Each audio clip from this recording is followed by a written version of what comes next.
दिग्गज एक्टर और भारतीय सिनेमा के आइकॉनिक विलन अमरीश पुरी की 12 जनवरी को पुण्यतिथि होती है।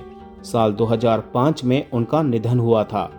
उन्हें एक रेयर ब्लड कैंसर था। ब्रेन हैमरेज के बाद उन्हें अस्पताल में भर्ती किया गया था। एक इंटरव्यू में अमरीश पुरी के बेटे ने वो किस्सा सुनाया था जिसके बाद उन्हें ब्लड डिसऑर्डर हुआ था। दोस्तों, वीडियो में आगे बढ़ने से पहले प्लीज मेरे चैनल को सब्सक्राइब करके बेल आइकन को जरूर प्रेस कर दीजिएगा। तो चलिए दोस्तों, वीडियो को शुरू करते हैं। पुरानी कहावत है कि सिनेमा चकाचौंध की वो दुनिया है जहां का भगवान हर शुक्रवार को बदल जाता है। हर नई सुपरहिट रिलीज के साथ लाइट्स, कैमरा और एक्शन की इस दुनिया में किसी स्टार का उदय होता है तो हर फ्लॉप के बाद किसी का अस्त। लेकिन कुछ नाम ऐसे भी हुए जो इन सबसे परे है। एक ऐसा ही नाम है अमरीश पुरी का। भारतीय सिनेमा का वो अभिनेता जिसकी भारी भरकम आवाज सुनकर ही रूह कांप जाती थी।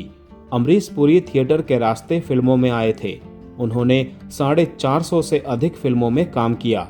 भारतीय सिनेमा के सबसे महान और आइकॉनिक विलन बने।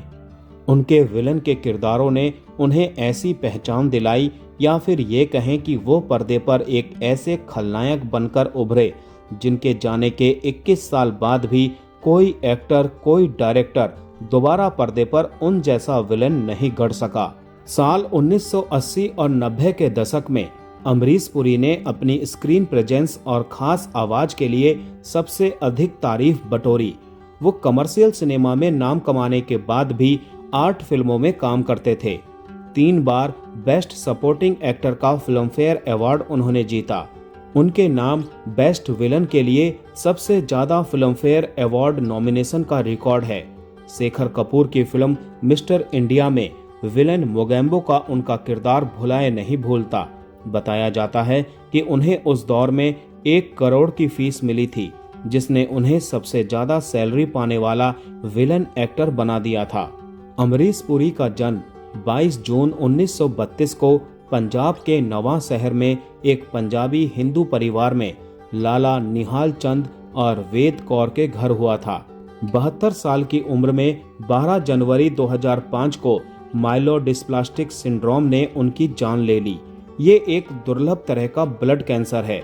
27 दिसंबर 2004 को उन्हें हिंदुजा अस्पताल में भर्ती किया गया था, जहां उनकी ब्रेन सर्जरी हुई थी। उनके ब्रेन के सेरेब्रल हिस्से में जमा हुए खून को बार बार निकालना पड़ता था और कुछ समय बाद वो कोमा में चले गए। अमरीश पुरी की शादी उर्मिला देविकर से हुई थी और उनके 2 बच्चे हैं। बेटा राजीव अमरीश पुरी, जिनकी शादी मीना पुरी से हुई है, और बेटी नम्रता पुरी, जिनकी शादी शिरीष बागवान से हुई है। राजीव पुरी के बेटे वर्धन पुरी हैं, जो 2019 में ये साली आशिकी से एक्टिंग डेब्यू कर चुके हैं। खैर, पिता अमरीश पुरी के आखिरी दिनों को याद करते हुए उनके बेटे राजीव पुरी ने फिल्मफेयर को दिए एक इंटरव्यू में अमरीश पुरी की सेहत और उनकी रेयर बीमारी को लेकर एक चौंकाने वाला खुलासा किया था। राजीव ने बताया कि हिमाचल प्रदेश में गुड्डू धनोआ की फिल्म जाल द ट्रैप की शूटिंग के दौरान एक एक्सीडेंट हो गया था। अमरीश पुरी के चेहरे और आंखों में गंभीर चोटें आई थी। बहुत खून बह गया था, जिसकी वजह से वहीं पर एक स्थानीय अस्पताल में उन्हें बार बार खून चढ़ाना पड़ता था और वो खून इन्फेक्टेड यानी संक्रमित था। राजीव पुरी ने इंटरव्यू में उस घटना का जिक्र करते हुए कहा कि पापा का बहुत खून बह गया था, इस कारण वहां उन्हें कई बार खून चढ़ाया गया। खून चढ़ाए जाने की इसी प्रक्रिया में कुछ गड़बड़ी हुई। शायद उन्हें इन्फेक्टेड खून चढ़ा दिया गया। इस वजह से कुछ महीनों बाद उन्हें ब्लड डिसऑर्डर हो गया, जिसे मेडिकल भाषा में माइलोडिस्प्लास्टिक सिंड्रोम कहा जाता है। गुड्डू धनोआ ने फ्राइडे टॉकीज से बातचीत में इस दुर्घटना का जिक्र किया था। उन्होंने बताया, एक स्टंट गलत हो गया था। ये एक बाइक स्टंट था। अमरीश पुरी तो इतने गंभीर रूप से घायल हो गए थे कि उन्होंने लगभग अपनी एक आंख खो दी थी। वो बोले, हम मनाली में मोटरसाइकिल सीक्वेंस की शूटिंग कर रहे थे। ऐसे सीन शूट करने के लिए अक्सर मोटरसाइकिल में एक मशीन लगा देते हैं ताकि एक्टर अपने डायलॉग पर ध्यान दे सके और उसे बाइक चलाने की जरूरत ना पड़े। सीन के दौरान मोटरसाइकिल नीचे गिर गई, जिससे अमरीश जी जमीन पर गिर गए, जबकि सन्नी बाइक से कुछ दूर तक घिसटते चले गए। मैं सन्नी देओल के पास दौड़ा और पूछा कि क्या वो ठीक हैं? उन्होंने कहा कि मैं ठीक हूँ, प्लीज अमरीश जी को देखिए। मैं अमरीश सर के पास गया और उनको जमीन पर लेटा हुआ देखा। उनकी आंखें लहूलुहान थी। हिमाचल से लौटने के बाद उनकी तबीयत बिगड़ गई। पता चला ब्लड डिसऑर्डर है। बेटे ने बताया कि हिमाचल से लौटने के कुछ महीनों बाद ही अमरीश पुरी को बहुत कमजोरी महसूस होने लगी। उनकी भूख भी मरने लगी। वो कुछ भी खाने से कतराने लगे। जब डॉक्टरों ने जांच की तो पता चला कि उन्हें ब्लड डिसऑर्डर हो गया है। इस बीमारी की खबर ने अमरीश पुरी को तोड़कर रख दिया। वह बहुत ही अनुशासित जिंदगी जीते थे, खान पान का खास ख्याल रखते थे। हालांकि उन्होंने अपनी इस बीमारी के बारे में परिवार के अलावा बाहरी दुनिया में किसी से कोई जिक्र नहीं किया। राजीव ने आगे कहा कि उन दिनों अमरीश पुरी के पास कई फिल्में थी। वो नहीं चाहते थे कि उनकी वजह से किसी फिल्म मेकर को कोई नुकसान हो। वो हर हाल में अपनी फिल्में पूरी करना चाहते थे। उन्होंने ऐसा किया भी। वो बिना किसी से कुछ कहे लगातार अपनी फिल्मों की शूटिंग में बिजी हो गए। बैक टू बैक एक एक कर उन्होंने अपने सारे प्रोजेक्ट को पूरा किया। साल 2003 में अमरीश पुरी को यह बीमारी डायग्नोस हुई थी और दिसंबर 2004 तक उन्होंने अपनी सारी फिल्में पूरी कर ली।